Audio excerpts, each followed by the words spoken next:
CEO, habari yako? Salama mama. Hongera kwa ushindi. Asante. Hongera kwa ubingwa. Asante. Pengine hii ina maana gani kwenu? Ina maana kubwa kuwa mabingwa kwenye msimu ambao ulikuwa na ushindani ni matokeo na matarajio mazuri kwa wana Simba.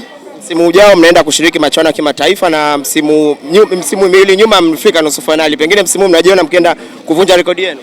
Naamini kwa sababu uzuri tumeona ubora wa kikosi chetu, tumeona maboresho ambayo yalifanyika katika dirisha dogo na bado msimu mpya unaanza, tutafanya maboresho zaidi, kwa hiyo naamini tutakuwa na msimu bora zaidi. Kwenye kila msimu huwa kuna changamoto. Pengine nikwambia nitaje changamoto mbili tu ambazo umekutana nao msimu huu. Pengine ungenisaje zipi?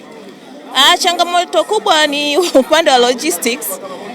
Ligi yetu bahati mbaya au nzuri imekuwa ni ligi yenye ushindani, timu zimeongezeka na mechi zimekuwa zikifanyika katika mikoa mbalimbali, lakini tulikuwa tuna misimu na vipindi vya mvua zilizotarajiwa na zisizotarajiwa, lakini bahati nzuri tumeweza kukabiliana nazo.